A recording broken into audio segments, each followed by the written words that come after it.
Boa noite, bem-vinda e bem-vindo à Rede da Arca, no Facebook e no YouTube. A Arca, Articulação Nacional das Carreiras Públicas para o Desenvolvimento Sustentável, é formada por mais de 10 entidades que representam servidores de carreiras públicas da administração direta e indireta. Os integrantes da Arca conhecem os desafios e potenciais do Estado brasileiro. Com isso, trazem essa visão para a sociedade por meio das redes sociais. Eu peço, por favor, que vocês sigam o perfil da Arca aqui no Instagram, no YouTube e no Facebook. Queremos ampliar os nossos debates e contamos com a participação de vocês. Os servidores públicos e a sociedade civil estão em uma encruzilhada com a reforma administrativa e os rumos do desenvolvimento nacional. Sob o equivocado argumento de que o funcionamento público gera despesas excessivas e são ineficientes, o governo Bolsonaro quer votar em ritmo de rolo compressor a PEC 32 de 2020. Reagindo à desinformação sobre a pauta, a falta de debate mais profundo e mirando uma agenda política progressista para as próximas eleições, a Arca realizará um processo conferencial que, por meio de rodadas sucessivas de discussões participativas e deliberativas, abordará diversos temas e questões cruciais a um projeto de desenvolvimento sustentável para a sociedade brasileira. Ao final do ano, um documento redigido em várias mãos será oferecido publicamente como subsídio programático ao debate eleitoral de 2022. A proposta dessa live é marcar o início desses debates e declarar que a reflexão sobre a superação de desigualdades é transversal e estará presente em todos os temas da conferência ao longo do ano. Com isso, antes de abrir o nosso bloco de perguntas, eu passo a palavra para apresentar a Arca em mais detalhes e a ideia do que será essa conferência para José Celso Cardoso Júnior, doutor em Economia pela Unicamp, servidor público federal no IPEA desde 97 e presidente da FIPEA sindical desde 2019. Zé. Muito bem, muito obrigado, Carol. Muito bem-vindos e bem-vindas a todos que nos assistem, aos servidores das entidades filiadas à Arca e aos demais servidores que estão, nesse momento, passando por um estresse profundo em função das propostas de desconstrução do Estado, de precarização dos serviços públicos, de culpabilização do próprio servidor, não é? Queria, inicialmente, cumprimentar os colegas que vão fazer parte desse debate inicial da Arca, não é? A Sheila, o Max, o Eliel, a Célia, que já estão aqui conosco, e agradecer imensamente a disponibilidade e o interesse deles em oferecer essa contribuição para o nosso debate. Bom, eu, como já foi dito, eu sou o Zé Celso Cardoso, eu sou servidor do IPEA, estou no serviço público desde 97, atualmente, ou desde 2019, eu sou presidente da FIPEA, Associação dos Funcionários do IPEA. E nós temos tentado, desde 2016, organizar esse fórum, esse coletivo de entidades e de servidores que compõe hoje a Arca, a Articulação das Carreiras Públicas para o Desenvolvimento Sustentável. E, embora a nossa Arca não seja propriamente bíblica, ela também se destina a salvar a natureza e as espécies que a habitam, não é? Embora, no caso da espécie humana, a gente esteja vendo que ela precisa dar alguma ajuda nesse processo, não é? Porque, do jeito que a coisa vai, nós estamos indo para um caminho muito perigoso para a nossa própria existência e sustentabilidade.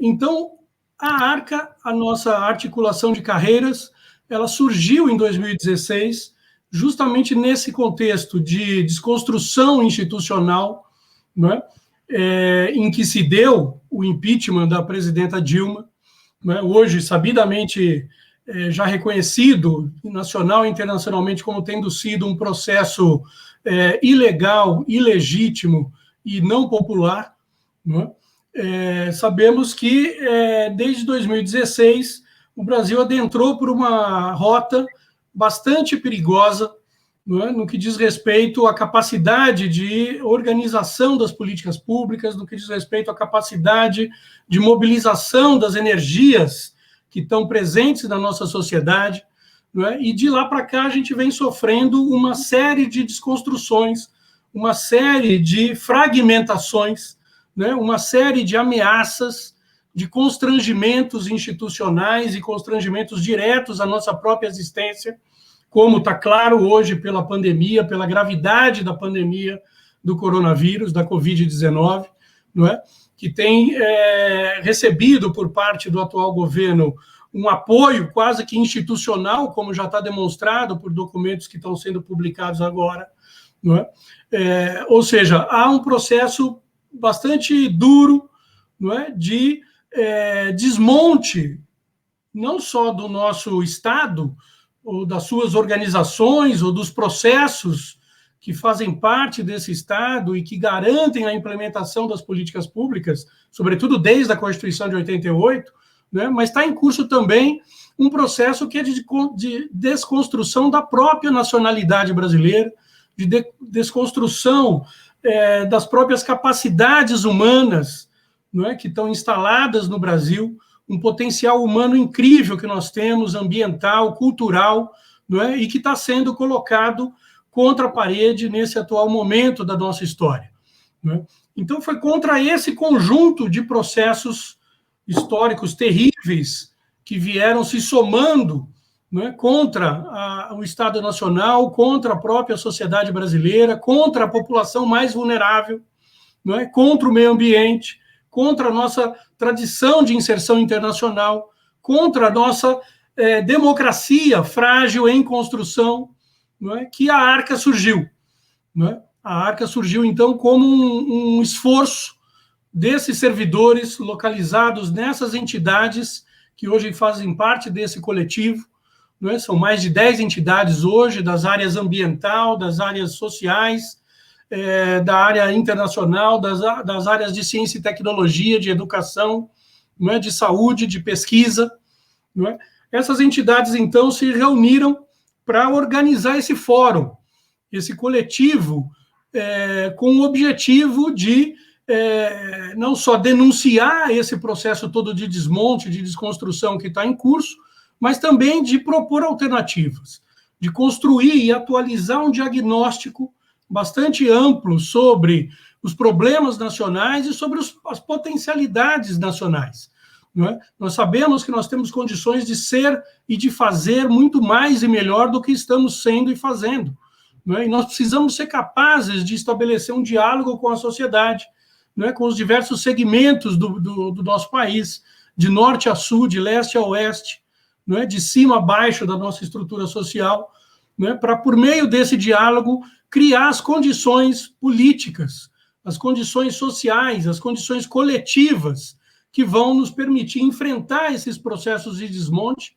de crise, não é? De crise pandêmica, de crise econômica, de crise social, de crise cultural, não é? E, por meio desse enfrentamento, achar novas lideranças políticas, criar alternativas para o nosso desenvolvimento, de modo programático, de modo prospectivo, de modo positivo e progressista, né? É esse o ideal da Arca, é esse o desejo comum das entidades que compõem a nossa associação, não é? E nós fazemos votos de que esse movimento encontre respaldo na sociedade, encontre respaldo junto a outros servidores e outras entidades do setor público, porque nós precisamos criar uma voz, não é? Uma voz por meio da qual esse suspiro de esperança, essa força utópica que nos move, seja contagiante no bom sentido do termo, não é? E possa, por meio dela, alcançar corações e mentes ainda iludidos ou resignados, não é? Ou alienados em relação ao estado deplorável no qual se encontra a política brasileira, a economia brasileira, a sociedade esfacelada que foi colocada, né, foi jogada contra os próprios servidores, contra as nossas próprias capacidades de enfrentamento da crise, etc. Não é? E para fazer isso, nós precisamos do apoio de um segmento muito amplo de servidores, de especialistas, de membros da sociedade, de modo geral, e resolvemos, então, fazer isso por meio dessa conferência, né? Esse processo conferencial que vai ter lugar ao longo do ano de 2021, não é? E que vai perpassar uma série de temas, não é?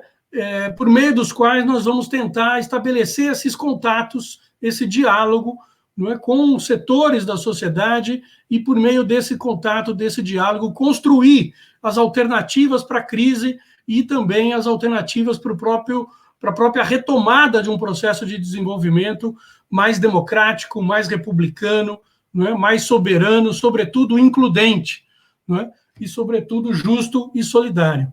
Esse é o desenho da nossa conferência. Só para que vocês tenham uma ideia dos temas, eu vou listar aqui alguns temas que farão parte da nossa conferência ao longo das próximas semanas, né, e que vão culminar em dezembro com esse documento que esperamos conseguir produzir e tornar público para o debate eleitoral de 2022.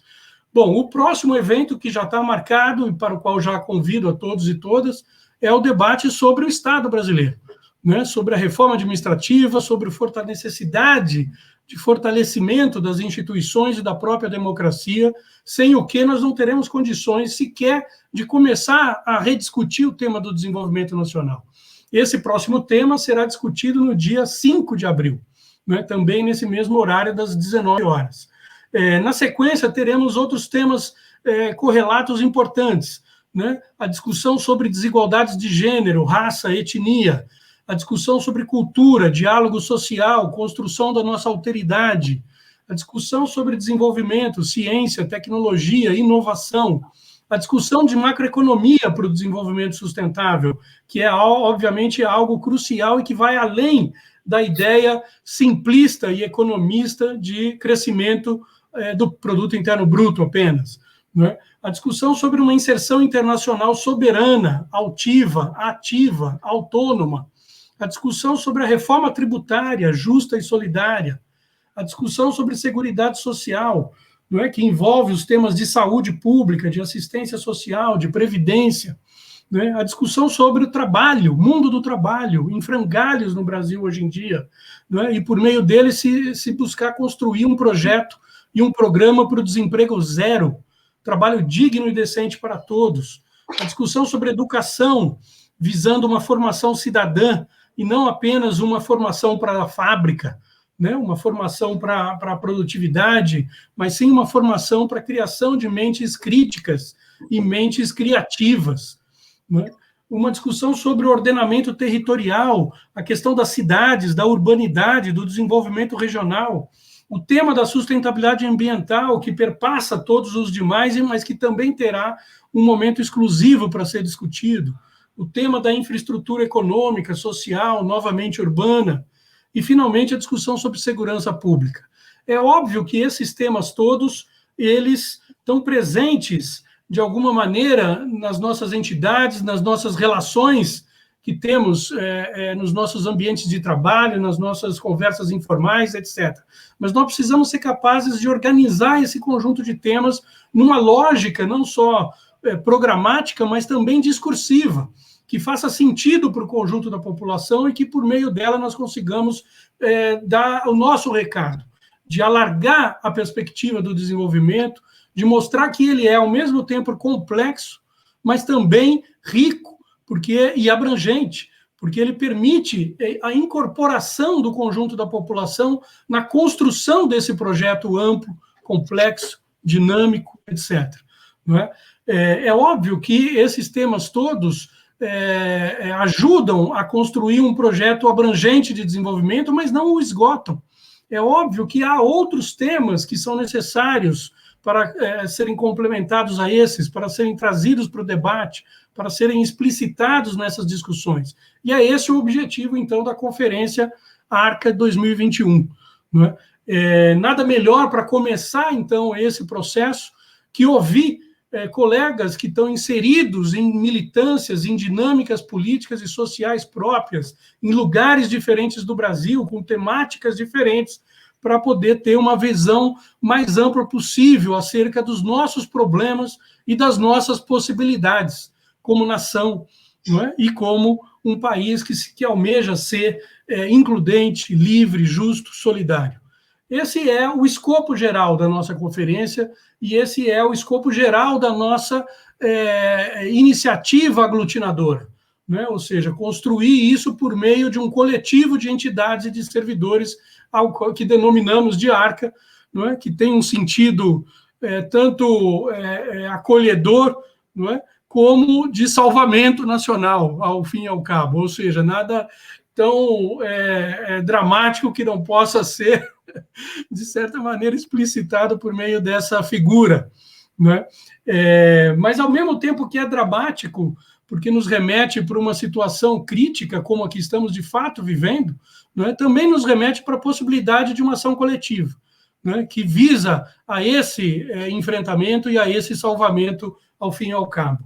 E nós somos capazes disso. Nós precisamos estabelecer as condições para deflagrar essas energias e torná-las partes de uma discussão mais geral no âmbito da sociedade e no âmbito da construção política necessária para esse objetivo, né? Então, com essas breves palavras introdutórias, eu declaro aberta a nossa conferência. Agradeço mais uma vez os nossos convidados que se dispuseram a dar a sua contribuição nessa noite de hoje e conclamo a todos para que participem, né, dos próximos eventos. O próximo já está marcado, né, para o dia 5 de abril, acompanhe pelas redes sociais da ARCA, das entidades partícipes, dos parceiros institucionais, né, a programação, as formas de interagir e de participar da construção desse documento, que eu creio será um divisor de águas na discussão política de 2022. Muito obrigado a todos e um bom debate para a gente daqui para frente. Obrigado, Carol e colegas.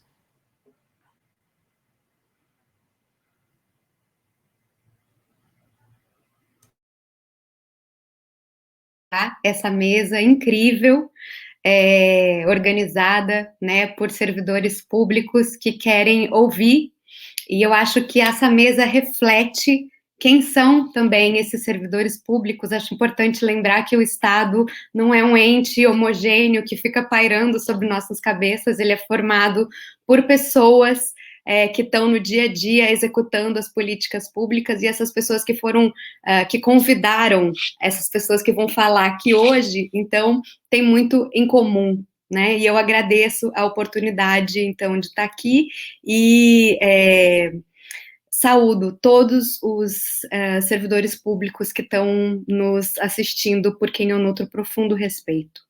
Então, sem mais delongas, vou apresentar os nossos convidados. Sheila de Carvalho, advogada internacional de direitos humanos, membro da coalizão Uniafro Brasil, coordenadora do Núcleo de Violência Institucional da Comissão de Direitos Humanos da OAB São Paulo e conselheira da Associação Brasileira de Juristas pela Democracia, ABJD. Max Maciel, pedagogo e especialista em gestão de políticas públicas pela UNB, morador de Ceilândia, é ativista social, produtor cultural e idealizador do podcast Papo de Quebrada e da websérie Minha Quebrada, além de realizador dos diálogos Perifa Talks no DF e atualmente é consultor na Rede Urbana de Ações Socioculturais, a RUAS. Ele é o Benites, eu acho que ele nesse momento não está aqui com a gente, ele está na aldeia, lá no Teicuê, no município de Carapó, Mato Grosso do Sul, mas se tudo der certo ele volta. Professor indígena da etnia Guarani Kaiowá, nascido e residente na reserva Teicuê, desde cedo dedica-se ao trabalho de professor indígena. Em 2006, ele iniciou a graduação em licenciatura indígena Tequarandu pela Universidade Federal da Grande Dourados, no Mato Grosso do Sul, curso onde é professor em ciência da natureza. Desde então, concluiu também o seu mestrado e hoje é doutorando na Universidade Federal da Grande Dourados. Ele faz parte da Ascuri, Associação de Realizadores Indígenas, que reúne cineastas Terena, Quechua e Guarani. E Célia Chacriabá, indígena do povo Chacriabá, mulher poesia, e é da Articulação Nacional das Mulheres Indígenas. É professora, assessora parlamentar, mestre em Desenvolvimento Sustentável pela UNB, doutorando em Antropologia pela UFMG e reafirma que a sua primeira escola foi a luta. Então, eu vou passar rapidamente para cada um deles, antes da gente fazer o nosso debate, darem um oi para vocês. Celinha, quer começar dando um oi? Obrigada, Carol, obrigada, Sheila, obrigada, Max, Eliel. Encontramos muito aí nesses lugares no territorial da luta. Sou Sérgio Criabá, aqui da região sudeste do Brasil, do bioma Cerrado, hoje Dia Mundial da Água, o Cerrado aí que é o berço das águas, e dizer que é com muita satisfação que estamos aqui hoje conectada e dizer que muito maior do que o nosso desafio, nos importa muito mais é o tamanho da nossa sabedoria e saber quantas companheiras, quantos companheiros estão junto com nós nessa trincheira de luta. Então, muito obrigada pelo espaço. Nós poderíamos ter esse espaço para falar de vários problemas, mas eu acredito que alimentar a utopia também é uma certa forma também de reencantar e retroalimentar o reencantamento pela vida. Obrigada. Por isso que ela é uma mulher poesia mesmo. Max, diga seu oi. Então, saudar a todas e todos e todes, viu, Carol, Zé Celso, agradecer a Arca pelo convite de encontrar, como Célia, né, disse aqui, essas irmãs, parentes, companheiras de luta e companheiros de luta nessa caminhada, né? Então, estou muito feliz e, apesar dessa felicidade aqui nesse encontro, acho que o Zé Celso trouxe um panorama importante do que a gente pretende tratar aqui do cenário do Brasil do momento. Então, agradecer a todo mundo que está acompanhando a gente. Fica até o final que o debate vai ser quente. Sheila? Oi, gente. Prazer estar aqui com vocês. Boa noite a todas e todos. Agradeço aí, Carol, a mediação. Agradeço o convite, a Arca, nas pessoas do José Celso e da Roseli Farias. Muito feliz de estar aqui revendo os grandes parceiros, né, Max Maciel, e conhecendo outras pessoas que ainda não tive a oportunidade de falar, já ansiosa pelas falas aí da Célia e do Eliel, né, estamos juntos. Obrigada. O Eliel, não sei se nos escuta, ele mandou um oi aqui pelo chat, mas acho que ele não tá por aqui não, né? Ele tá com um probleminha de sinal, diz que tá chovendo muito também lá no Teicuê. Uma pena. Então, minha gente, vamos começar a nossa conversa aqui, né? Acho que a gente completa aí 3 longos anos, assim, não completamos os 3 ainda, mas estamos no 3º ano, né, do governo Bolsonaro, estamos completando 1 ano, um pouquinho mais de pandemia, 1.104 dias sem saber quem mandou matar Marielle e por quê, e um contexto adverso. Então, eu acho que tendo essa mesa diversa, plural, eu não vou me prolongar nem um pouquinho e vou perguntar para vocês e deixar que vocês falem fazer uma pergunta ampla, né? Assim, como cada um de vocês está vendo o Brasil hoje? E vou passar para Célia. Celinha, como você está vendo o Brasil hoje?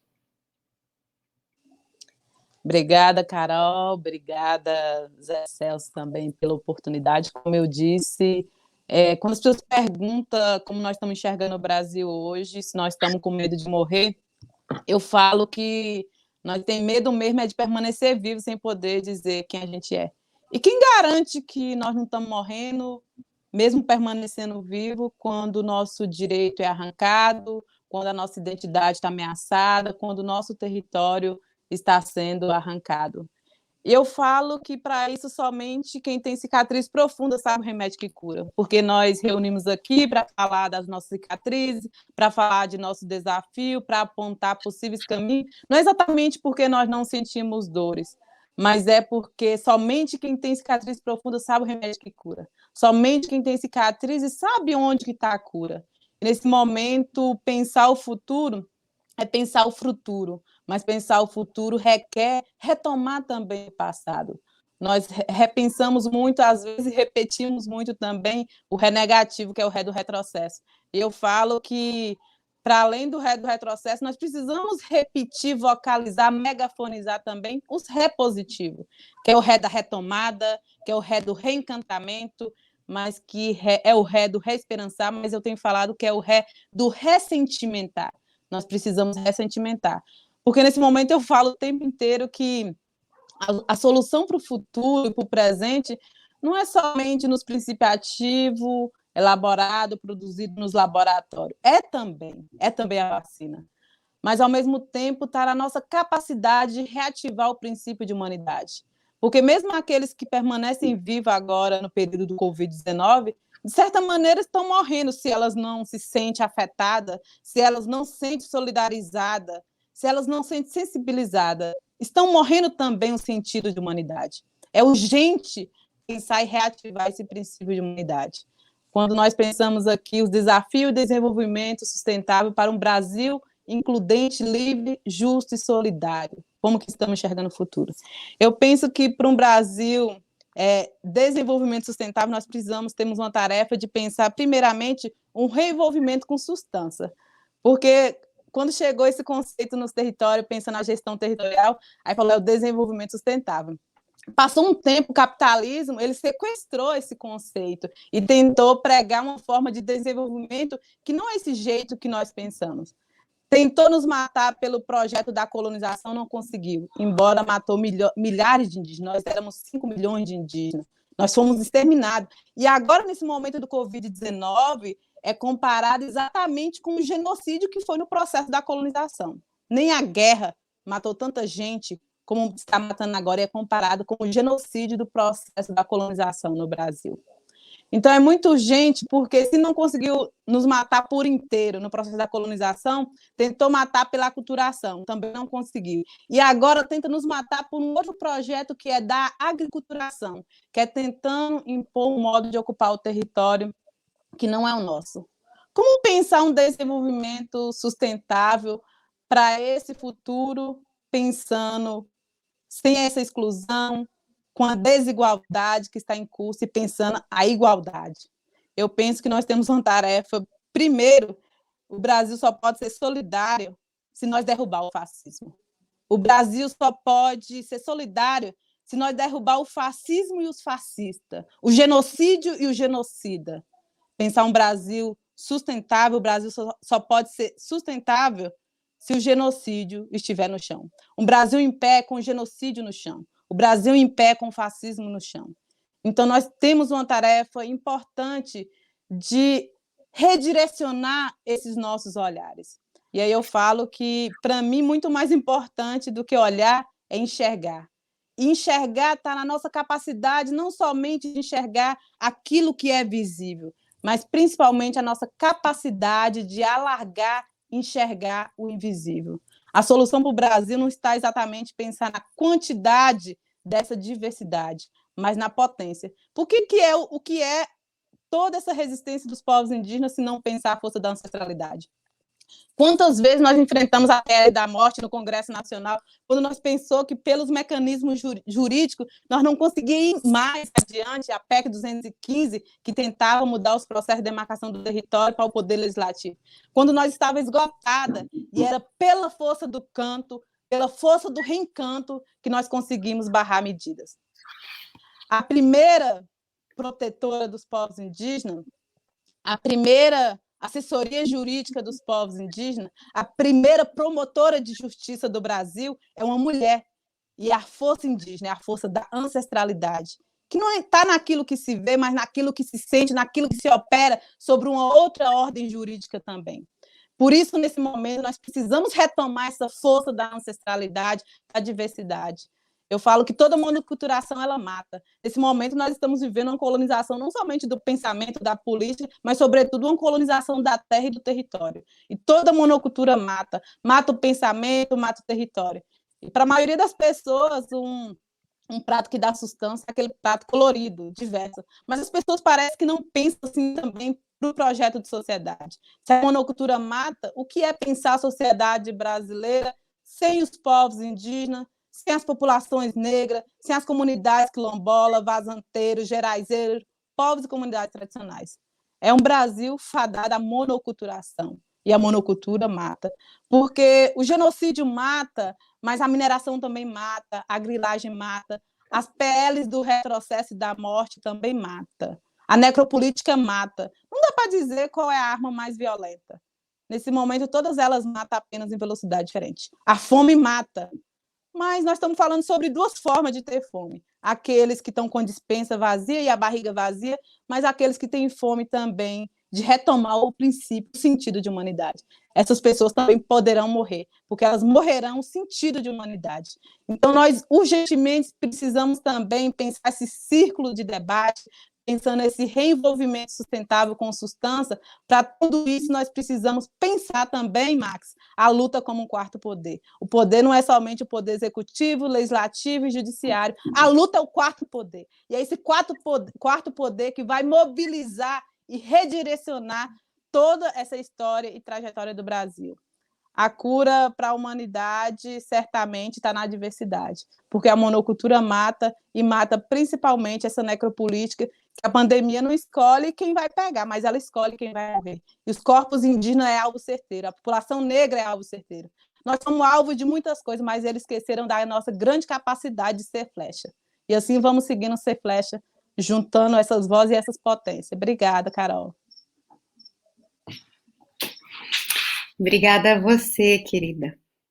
Muito obrigada pelas suas palavras, para a gente começar a esquentar aqui nosso diagnóstico sobre o nosso país, né? Como é que a gente está vendo o Brasil hoje, e sempre é muito bom ouvir a força das suas palavras. Espero que dê tempo de você ficar mais um pouquinho aqui falando com a gente. Eu sei que você tem um outro compromisso, mas a gente segue aqui na conversa, e se puder, a gente vai trocando ideia.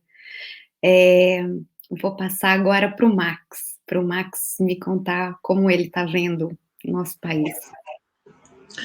Bom, Carol, mais uma vez, viu, Carol, Zé Celso, obrigado pelo convite de estar aqui. Acho que falando depois de Célia, a gente fica até assim, porque ela faz várias reflexões importantes, e é difícil, eu vou tentar me organizar aqui, porque ela, bem, quando ela chega, a gente fica, é isso, irmão, tamo junto, parente, vamos seguir em frente. Como é que eu enxergo esse Brasil hoje? É importante dizer, e aí, Célia, como você bem disse, né, essa nossa luta enquanto quarto poder, uma luta do campo, da cidade, dos povos originários, né, da população preta e periférica, das mulheres, da comunidade LGBTQIA+.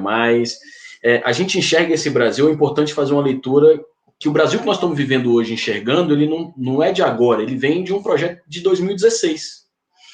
De um projeto que fizeram um golpe, depois apresentaram uma agenda neoliberal de reformas que prometiam desenvolvimento e salvar o Brasil.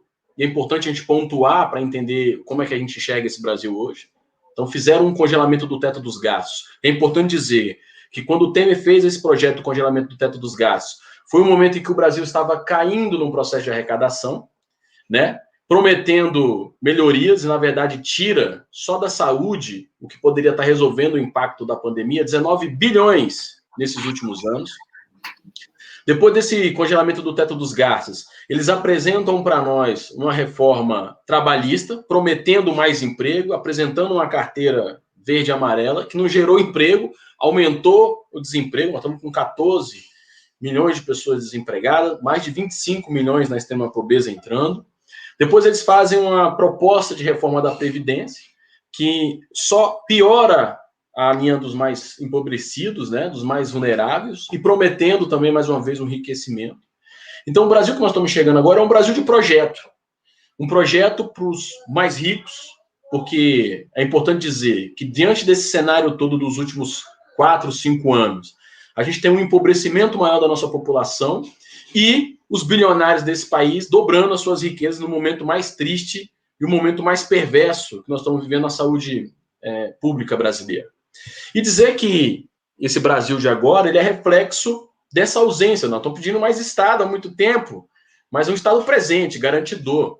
Quando você fala da PEC, por exemplo, Carol e Zé Celso, se eles, então, congelaram o teto dos gastos e piorou o processo de investimento em política pública na ponta, fizeram um processo de reforma da Previdência, onde precarizou ainda mais aqueles que nesse momento precisariam do Estado presente. Porque a Previdência não é só sobre aquele que pode se aposentar, mas é daquele que está inválido, aquele que precisa de uma seguridade no primeiro momento, aquele que tem o BPC, né, o BPC.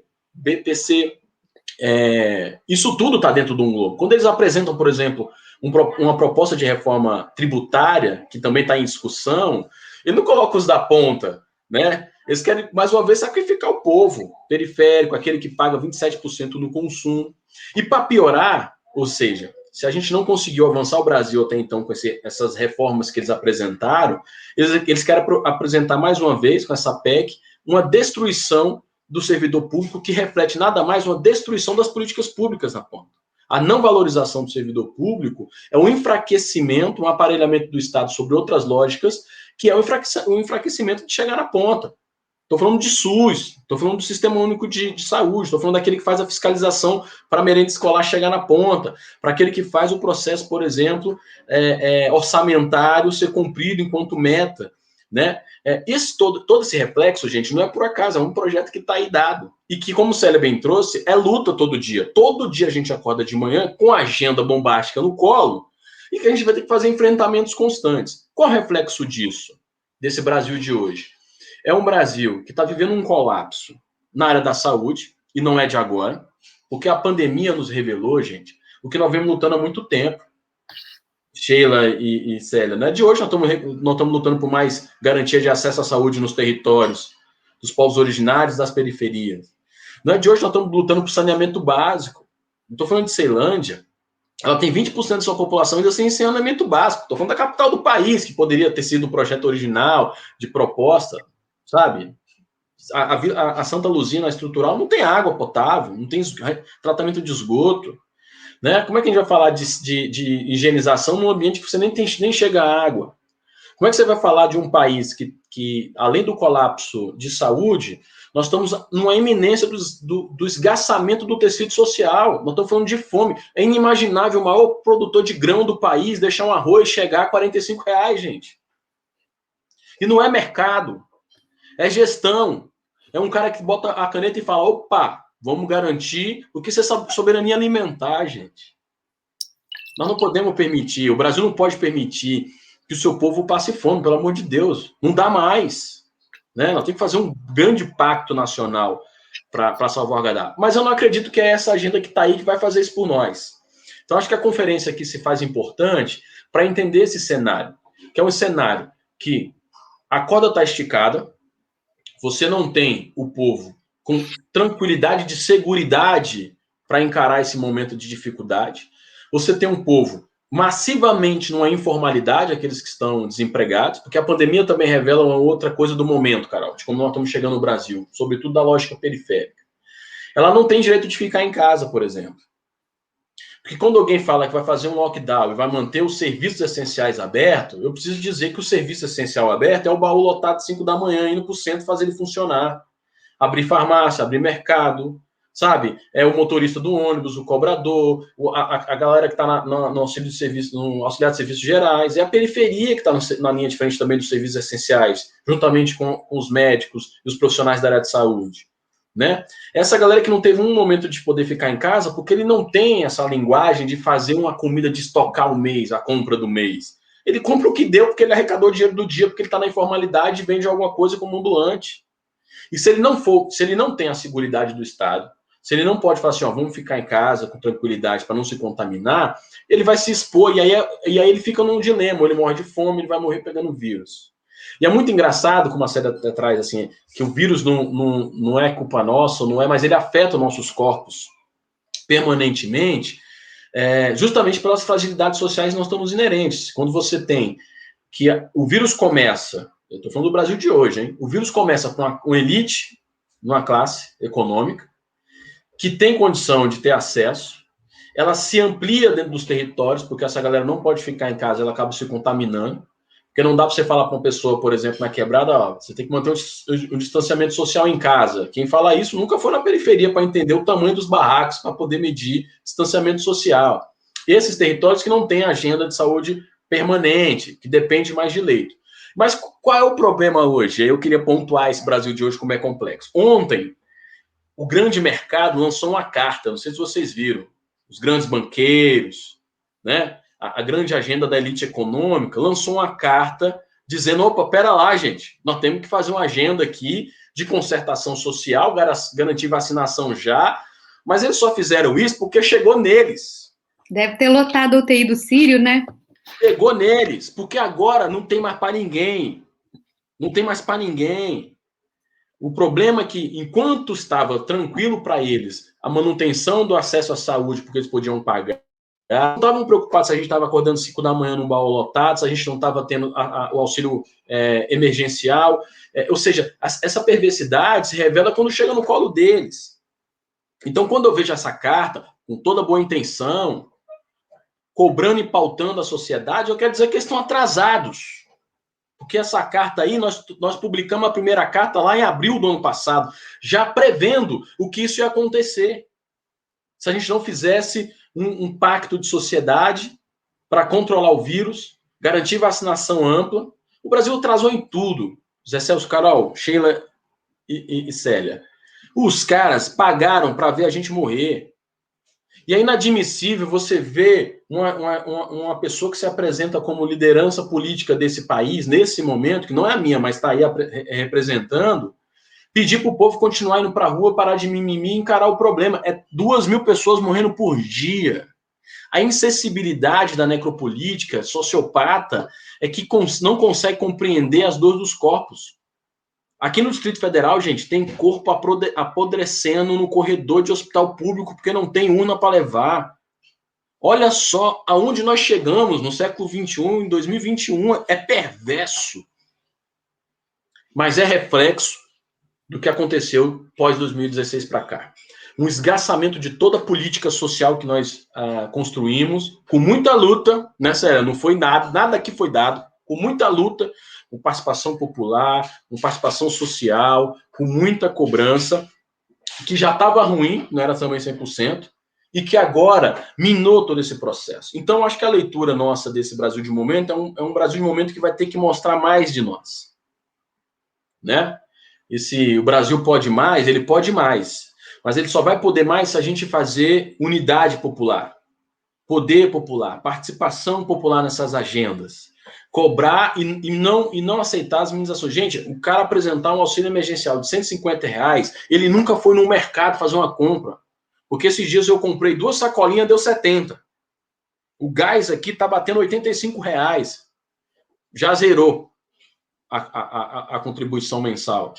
Então, assim, e as pessoas, e tem uma parcela da população que compra esse discurso de achar que o Estado está dando alguma coisa e que as pessoas vão ficar ali ociosas e esperando. Isso é uma balela, e eu quero trazer um dado para encerrar aqui esse Brasil de hoje, para a gente passar para o próximo bloco. Nós tivemos acesso à informação aqui que nós pedimos dos jovens que foram detidos por delitos de roubo, furto e tráfico de drogas em 2020.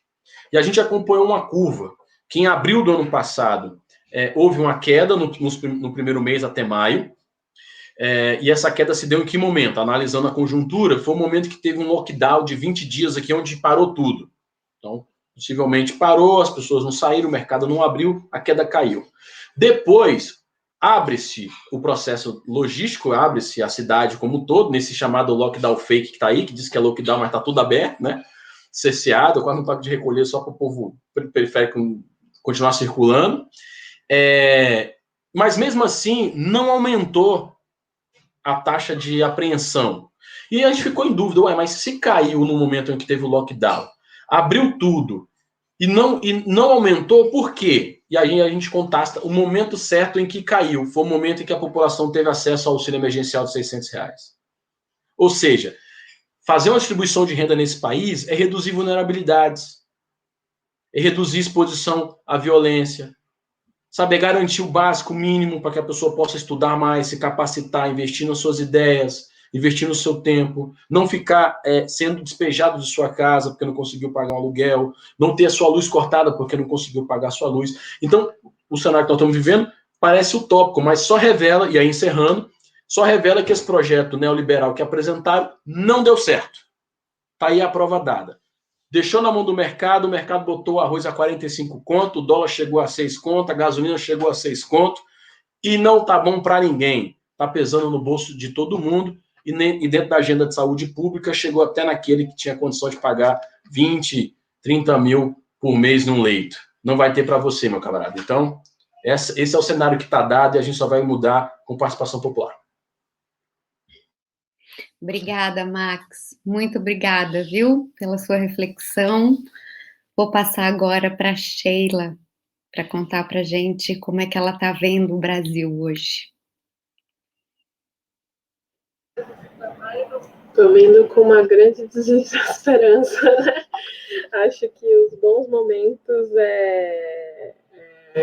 são esses que a gente tem de trocas e de aprofundamento entre nós, né, sobre possíveis soluções para o Brasil, porque realmente tá um cenário muito desesperador, né? Então, só o fato da gente ter a fome como protagonista nas casas de milhares de famílias brasileiras já devia nos assustar, né? Estou extremamente contemplada pela fala do Max Maciel, que traz um cenário que parece escondido de muitos, né?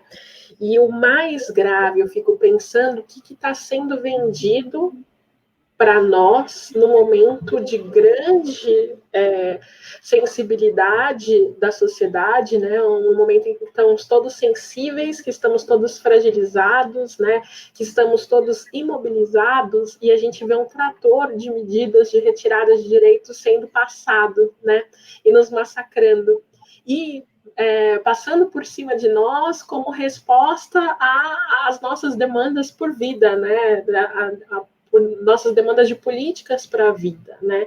Então, não tem como eu deixar de citar aqui, enquanto exemplo, algo muito prático que a gente teve hoje, que mostra como as instituições democráticas não estão mobilizadas aí para atender as reivindicações sociais, né? Muitos de vocês devem ter acompanhado o debate acerca da PEC emergencial, né? A PEC que foi proposta pelo Paulo Guedes há alguns anos mesmo, em 2018, né, como uma proposta, foi uma das primeiras propostas de emenda constitucional que o governo fez no âmbito da economia, né, e uma das mais rigorosas, trazendo ali no texto não só uma proposta de diminuir o tamanho do Estado, ou seja, reduzir expressamente políticas sociais no âmbito da saúde e da educação, porque o que pretendia aquela proposta de emenda constitucional era retirar aquela vinculação orçamentária que tem naquele texto ali que quase ninguém mais usa, chamado Constituição Federal, né? E, além disso, fazer um desmonte das políticas de atendimento aos servidores públicos, né? Então, reduzir ali os custos com servidores públicos. Esses eram o mote principal ali da PEC. Os especialistas têm muito mais ali a trazer para nós, né? Mas a PEC propunha isso. Só que, nesse cenário de emergência que a gente vive hoje, num cenário que todo mundo está pedindo por auxílio emergencial, né, pela continuidade da política de auxílio emergencial, uma vez que a gente está vivendo o pior momento da pandemia do Brasil, né, o momento em que a gente vê um número crescente de números de mortos, um colapso no sistema de saúde, né, não tem leitos, não tem medicamentos, não tem formas de garantir o atendimento de todos que são contaminados pelo coronavírus e ficam em estado grave.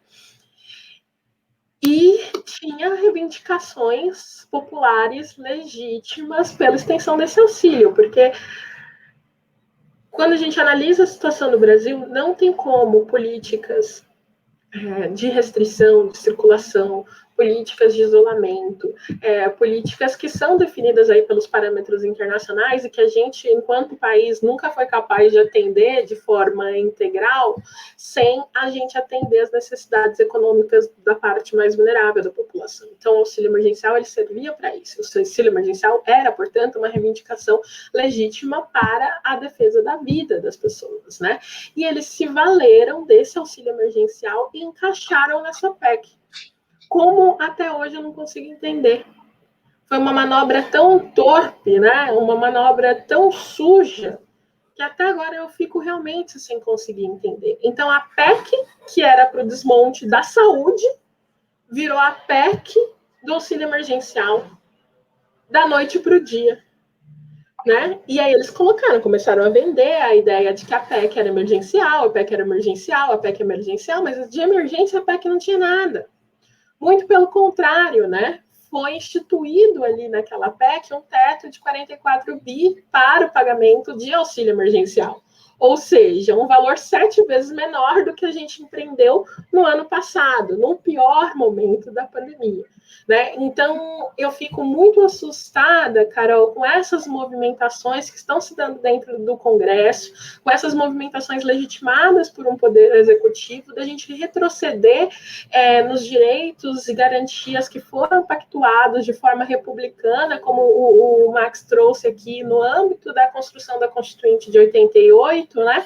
E que a gente pode sair desse período sem nada daquilo que foi construído, né? Porque uma das coisas que a gente precisa ficar muito atento também, né? Vocês que transitam ali nesse horizonte da elaboração das políticas públicas, enfim, né? Devem estar acompanhando. A gente está falando de uma PEC que passou em 3 semanas. Ou seja, em 3 semanas, em um grande acordo de mãos dadas, o Congresso Nacional e o Poder Executivo derrubaram, né, alteraram o texto da Constituição que foi pactuado na Assembleia Constituinte. Então, a partir do momento que a gente vai legitimando esses processos vão acontecendo, a gente vai vendo uma deteriorização total daqueles direitos que a gente conseguiu um dia garantir. Né? Então, para as próximas gerações, vai ficar o exercício da luta para que esses direitos voltem, né? Algo que a gente já estava dando como ponto de partida, né? Eu não sei vocês, enfim, Max, Célia, mas se a gente pensa o que era o Brasil de 2013 e as reivindicações sociais que a gente estava tendo no Brasil de 2013, que não faz tanto tempo assim, a gente estava pensando numa sociedade de fato em que o desenvolvimento sustentável estava ali na agenda principal, a gente estava pensando numa sociedade que avançava. Então, como a gente aprimora essas políticas de educação, como a gente fortalece o SUS, como a gente discute o direito à cidade, né? O direito à cidade era uma agenda muito presente ali até 2013, né? Acesso à cultura, e hoje a gente volta para um momento que a gente debate a fome, né? A gente volta para um momento que a gente debate aí uma precarização total dos serviços de saúde, né? E a gente volta para um debate que a gente tem que defender que a vida importa, né? Que defender a vida importa. Porque o que a gente assiste hoje é uma ascensão de uma política de morte que sempre teve como alvo muito claro os corpos que essa elite considera enquanto indesejáveis, né?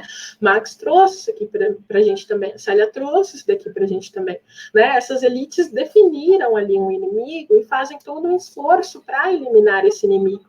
Não é coincidência quando a gente pega o mapa da morte do Covid, o mapa da morte da violência, o mapa da renda com menos de 2 salários mínimos e o mapa das pessoas negras, e esses mapas são iguais. Então, quem morre mais hoje são as pessoas negras, quem morre mais hoje por Covid são as pessoas negras, quem morre mais hoje pela violência são as pessoas negras, quem tem menor acesso à renda hoje são as pessoas negras, e isso faz parte de uma política muito bem definida que a gente vive desde a nossa concepção enquanto Estado brasileiro. né? E que, independente do que aconteceu nesses processos de redemocratização e tentativas de democratização, na verdade, tentativas de democratização, né? Durante esses 130 anos, desde a abolição da escravidão, eles tiveram pouco efeito. A gente ainda está falando de um processo de abolição inconclusa, em que a gente nunca foi capaz de fazer medidas que atendessem, né, de fato, um processo de inclusão e reparação por toda a violência que as pessoas negras sofreram na época da escravidão. E quando a gente vê isso hoje, a gente vê que essa política continua existindo, essa política de tentativa de privação de liberdade dos corpos negros, né, de controle acerca desses corpos. Eu acho muito irônico, né, que acerca dessa política de morte, eu acho irônico que ela traz o que para nós sempre foi uma questão do super encarceramento dos corpos negros, né? Ou seja, o super confinamento dos corpos negros. Hoje o confinamento se tornou um privilégio, né, de poucos. Então, a gente sempre resistiu a essa agenda de confinamento, e hoje, quando é um confinamento para proteção, nós somos apartados, não podemos estar confinados, não podemos estar protegidos, né? Dentro dessas ironias da política de morte. Então, há um descaso muito grande com a vida e há uma falta de debate mais amplo sobre o tamanho dos retrocessos, né? O tamanho aí das violações de direitos que estão sendo perpetuadas pelas instituições durante esse espaço que nós estamos aqui fechados, né? Sem poder resistir muito. Então, essa agenda dos servidores, para mim, muito me sensibiliza, e a gente teve um processo muito similar aqui em São Paulo também, sobre o direcionamento do João Dória, que tenta continuamente, né, atacar servidores públicos, enfim, né, buscar ali uma redução dos investimentos em políticas estaduais ou em políticas sociais no Estado, e tem algo que se conecta, né, dentro desse plano estadual ao plano federal. E o que me deixa muito chocada é que quando eles estão falando de servidores públicos, eles fingem que são sobre os super salários dos servidores públicos, mas, na verdade, são políticas que vão afetar de forma muito mais agressiva aqueles servidores públicos que estão na linha de frente, né? A gente está falando de auxiliares de enfermagem, de técnicos, de bombeiro, de professores, são esses que vão sofrer os impactos dessas reformas. A gente não está falando dos salários dos super juízes, a gente não está falando do auxílio terno, a gente não está falando do auxílio gasolina, dos juízes, desembargadores, enfim, dos militares. Não é esse o ponto que está sendo na questão. Pelo contrário, em todas as propostas de reforma, esses sempre são esquecidos, né? Esses são sempre deixados de lado. E quem é afetado por isso são aqueles que estão na linha de frente dos serviços essenciais do funcionalismo público. Aqueles que a gente mais precisa.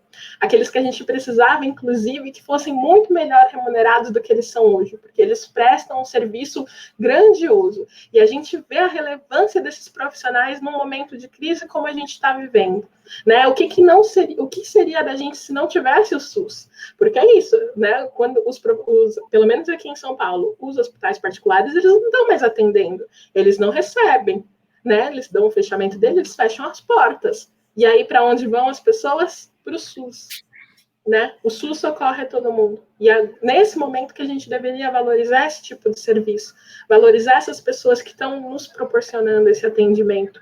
E aí o que a gente vê no Congresso, o que a gente vê no Executivo é o contrário, políticas para fazer com que isso, em pouco tempo, não exista mais. Né? Então, são essas minhas preocupações do Brasil de hoje. Acho que a gente ainda vai ter mais tempo aqui para debater, mas fico muito feliz de ter tido a oportunidade de conversar com vocês e receber esse convite da Arca. Obrigada, Sheila. Muito boa, muito bom. Suas palavras foram excelentes. Eu fiquei aqui anotando várias coisas, refletindo enquanto todos vocês falavam. A Célia teve que se despediu aqui da gente no privado e teve que ir para outro compromisso. E é uma pena que o Eliel também não tenha conseguido entrar por causa da internet, mas eu deixo aqui a sugestão de que vocês leiam os textos do Eliel, porque ele escreve coisas belíssimas, inclusive sobre muito legal as coisas que ele escreve, muito legais as coisas que ele escreve sobre a diversidade e sobre a monocultura do pensamento, ele é geógrafo, e as formas como ele analisa o território, o direito ao território e a terra são muito incríveis, muito impressionantes. E a reflexão que eu queria trazer para vocês, né, nesse segundo momento nesse segundo bloco, ela está relacionada com como a gente pensar um Brasil que possa ser o Brasil que nomeia a nossa live, né, livre, justo, solidário, mas não como se, e eu acho que a Sheila já trouxe essa tônica na fala dela também, que não é um Brasil que a gente perdeu e que vai voltar a existir, né? Então, como ela colocou, desde a concepção do Estado, a gente teve, né, tem essa exclusão, essa característica, esse traço da escolha dos corpos que são matáveis, dos corpos excluídos, né, da necropolítica, como o Max colocou. Então, como a gente fazer... primeiro, eu queria provocar vocês e pensar assim, o que tem de mais, se isso sempre existiu, o que a gente vai ter que combater agora, né? Como é que vocês veem e o que vocês trazem de... o que vocês têm pensado, né? Sobre o que a gente tem que combater agora, e a Sheila fala, né? A gente está tendo que enfrentar coisas que a gente já tinha superado, ou ao menos avançado, né, no debate. A gente está enfrentando novamente o discurso em defesa da vida, o discurso para acabar com a fome.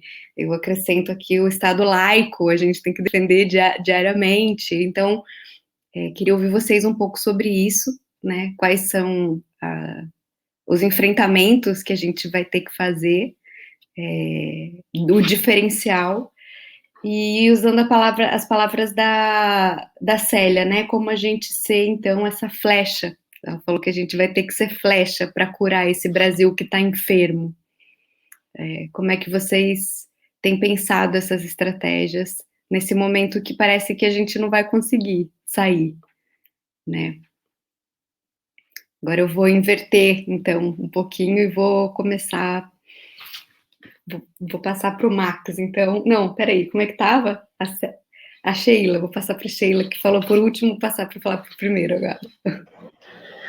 Já vou falar de novo para as pessoas ficarem de saco cheio de mim. Eu acho que nesse momento que a gente precisa tentar fazer uma convergência de múltiplos campos que estão aí, mais no âmbito progressista, sabe? Que estão pensando, que querem retomar o pacto que a gente fez no âmbito da Constituição, né, voltar aquilo enquanto um ponto de partida, porque aquele momento, de fato, foi muito rico para nós, né, tanto que deu aí esperança de que a gente pudesse ser uma democracia consolidada, né, mas a democracia tem sido constantemente ameaçada.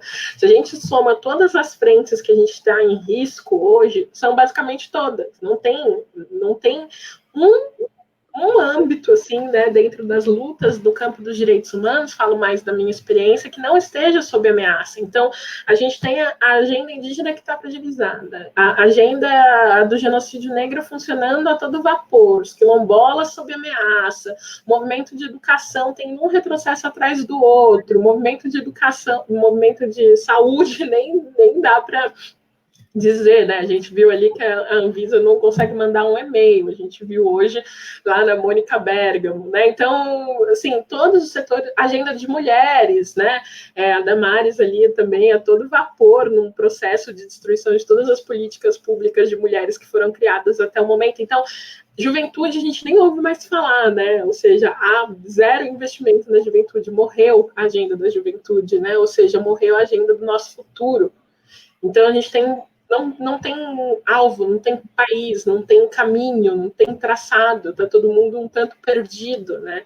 Então, como converger essas frentes em algo que seja a defesa, a retomada desse Estado social e democrático de direito, né? Um conceito meio chato, jurídico, enfim, mas que era aquilo que dava o mínimo de condição para que a gente conseguisse disputar as agendas, né? Porque a gente está falando de um cenário de barbárie. Nós, juntos, hoje, precisamos superar a barbárie para voltar aí a construir as nossas agendas, construir as nossas posições, né? Pensar uma nova forma de Brasil. Hoje está muito difícil, né? A gente está tentando construir, por exemplo, no âmbito dos movimentos sociais, organizações da sociedade civil, de direitos humanos, enfim, frentes, né? Coisas assim, tem várias organizações envolvidas, a gente está tentando fazer a Comissão Popular de Inquérito, né? O que seria isso? Uma CPI do povo. Por quê? O que o Congresso devia estar fazendo, no mínimo, era uma abertura de investigação sobre a gestão da pandemia. Não é tolerável, não é sustentável que a gente esteja deixando acontecer isso que está acontecendo. Ninguém está monitorando, todas as instituições do sistema de justiça extremamente rendidas, né? Uma Procuradoria-Geral da República que não responde, um presidente da República indo ao STF, ameaçando as instituições, ameaçando os governadores, sozinho, sem advogado-geral da União. Tá um nível de colapso das institucionalidades que a gente não sabe quem está cuidando, quem está investigando o processo da gestão da pandemia. E que leva, inclusive, a quais medidas vão ser adotadas para que essa pandemia um dia seja contida no Brasil.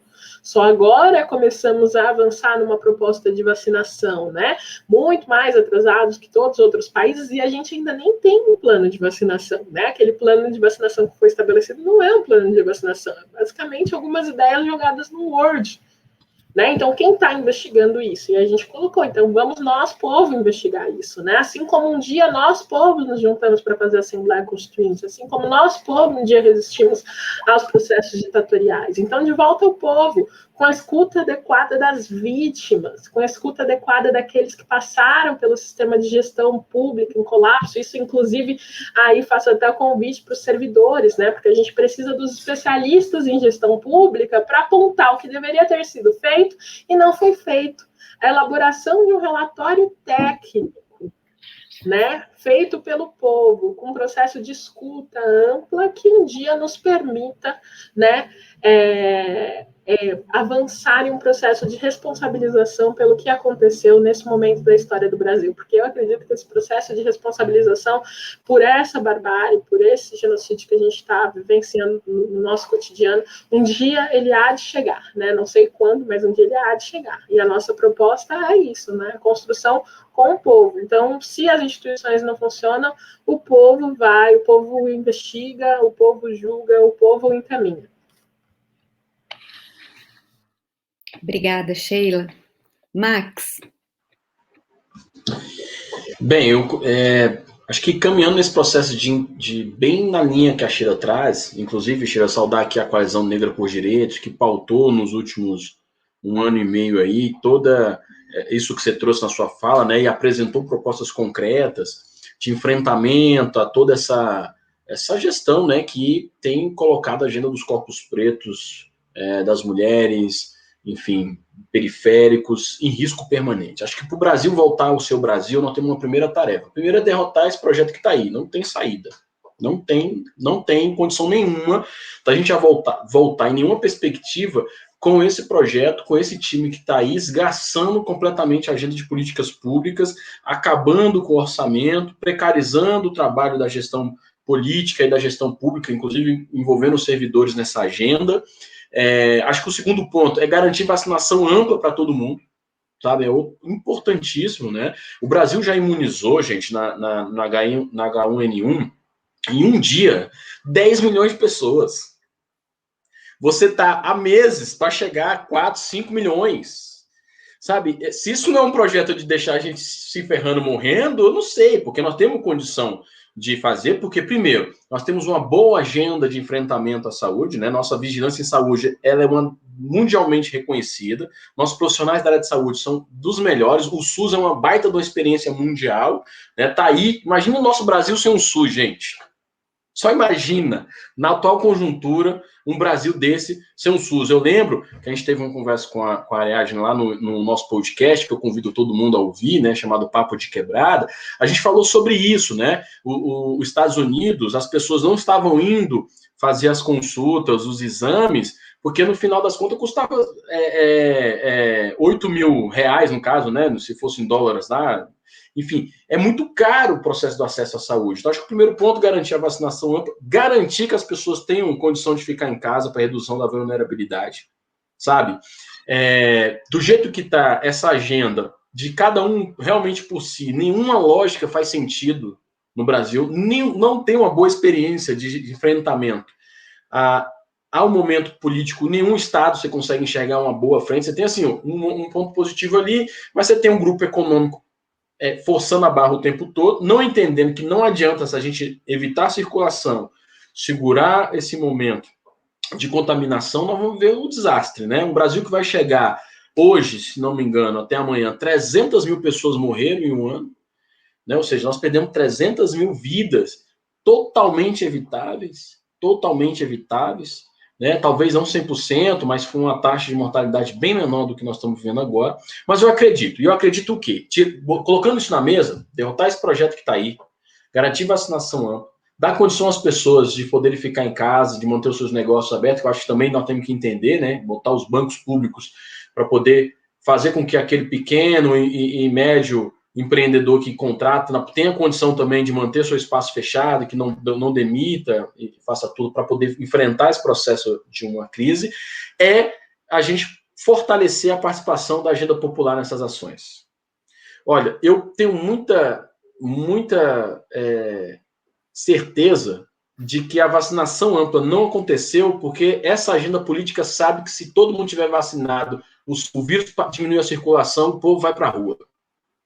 A agenda de cobrança na rua se intensifica, né? Os grupos de direitos humanos, movimentos progressistas não têm se organizado em atos de grande rua porque nós temos um compromisso com a saúde pública, nós temos um compromisso de não fazer com que a galera se exponha, se contamine, porque nós sabemos que a gente não tem acesso à saúde, né? E que na linha de priorização nós somos o último, né? Os hospitais de campanha no território é o último a chegar, né? O Distrito Federal teve esse desastre de desmobilizar leitos no momento em que a Organização Mundial de Saúde dizia não desmobiliza leitos, né, porque a gente não sabe esse processo. Então, também tenho isso como enfrentamento. Como bem minha companheira Sheila disse, que o momento ele é um pouco entristecedor, desesperador, mas eu acredito muito que nós vamos conseguir superar e passar por esse momento. Nós vamos primeiro ficar vivos, então dizer para todo mundo que se cuidem, né, que se cuidar é importantíssimo. Se cuidar também na perspectiva da nossa saúde mental, que não está legal, né? Todo mundo que, inclusive, está na linha de frente, seja presencialmente ou em casa, os home office, mudou muito as nossas relações. A gente se envolve muito com o território, né? Nós estamos agora numa agenda aqui de entrega, voltando a entregar cestas, né? Que não é a tarefa nossa. A gente acredita na autonomia popular, na autonomia do povo ter o recurso para coisar. Enfim, você vê uma situação que só piora, né? Isso te entristece, você fica mal, ou seja, é uma desesperança, mas eu acredito que nós vamos superar esse momento e o Brasil vai ser. O Brasil é rico. O Brasil tem uma potência de riqueza imensa. E aí, voltando à fala que eu fiz no primeiro bloco, que é revelador. Então, se esse projeto neoliberal que está aí não deu certo, provou que não deu certo, nós vamos ter que voltar para a mesa e rediscutir um monte de coisa. Então, se for voltar o pacote de reforma tributária, nós vamos ter que colocar o super rico na balança. E super rico, gente, não é a galera que tem uma acompanhada aqui em Brasília, ganha 10 mil, acha que é super rico. Não, estou falando de milionário. Milionário. Bilionário. Essa é a turma que nós estamos querendo taxar. Sabe, os banqueiros, essa é a galera que nós temos que ter agenda de compromisso com o processo. É lutar por uma renda universal para todo mundo, para equilibrar o jogo. E nós não estamos pedindo, viu, Zé Celso, Carol e Sheila, nós não estamos pedindo igualdade ainda não, nós estamos pedindo equidade. Primeiro vamos ter que tratar diferente os diferentes, fazer a gente chegar num patamar, para daí nós vamos falar em igualdade. Porque enquanto eu não tiver moradia digna, acesso à saúde, enquanto a gente não tiver perspectiva de agenda sustentável no território para as crianças, sabe? Olha só, gente, voltou um decreto agora, vetaram um decreto essa semana, proibindo acesso à internet para as crianças da rede pública de ensino, no momento que está todo mundo dentro de casa.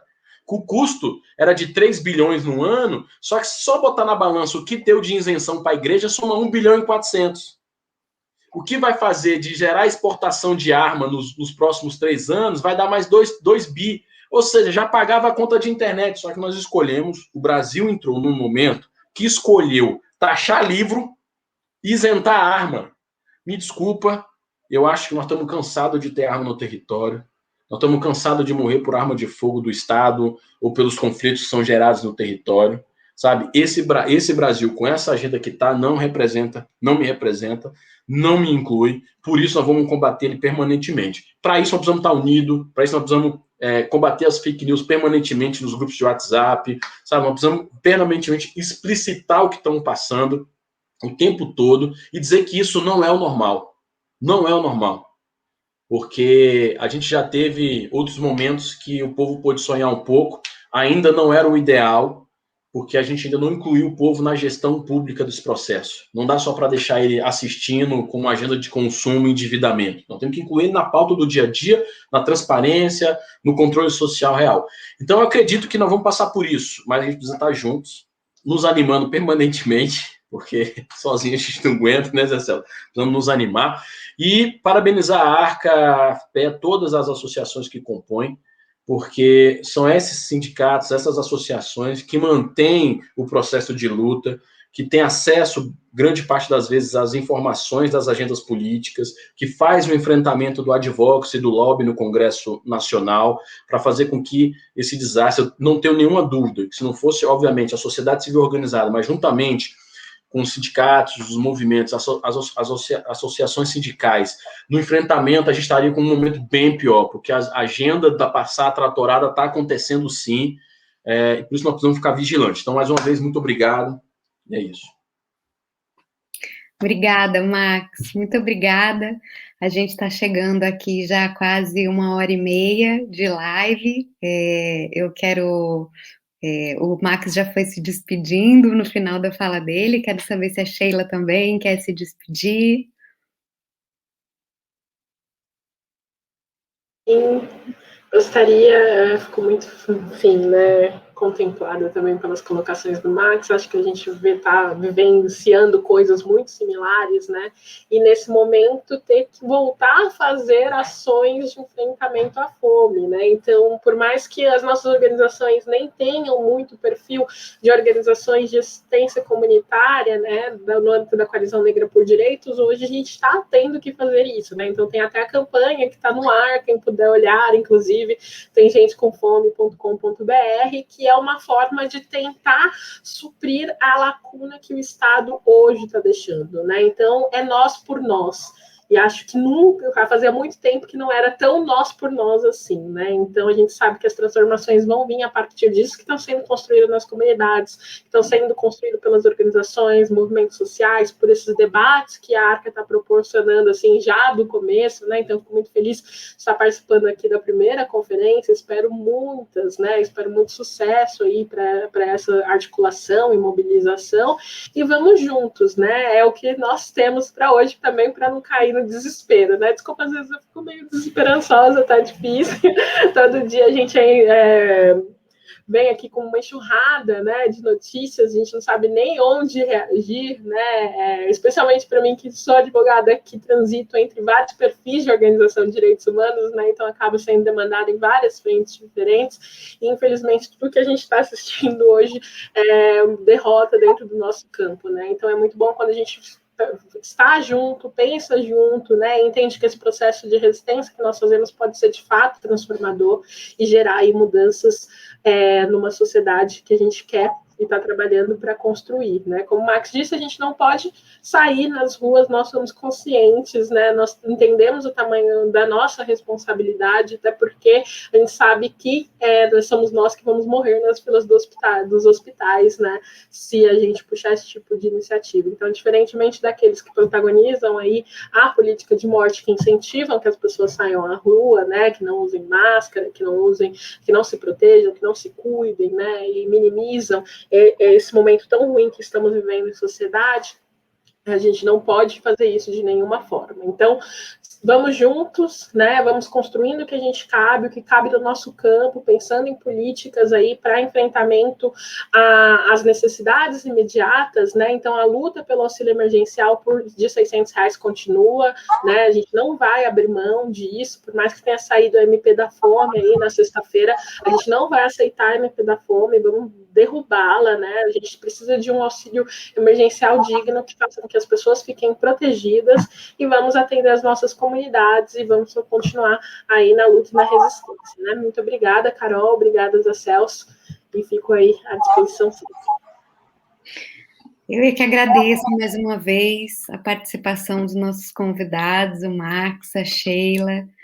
Agradeço o convite, em nome do Zé Celso, agradeço aqui a Arca o convite e deixo aqui o meu abraço a todos os servidores públicos. Quero que vocês desejo que vocês fiquem firmes. Eu sei que é um momento amedrontador, é um momento assustador e ameaçador, mas saibam que o pulso de muita gente ainda pulsa, e a gente tá junto, né? Como disse o Samba da Mangueira de 2019, na luta é que a gente se encontra. Então a gente vai ficar junto e vai reinventar formas de lutar.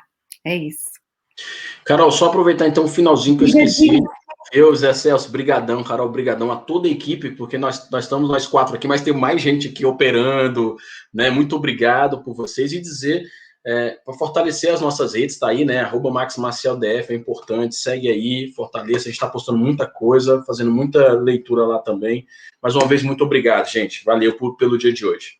Claro, com certeza. Sigam sim. Acho que o meio digital é a nossa nova forma também de luta, né? Obrigada, gente. Boa noite. Boa noite, obrigado, pessoal. Um abraço.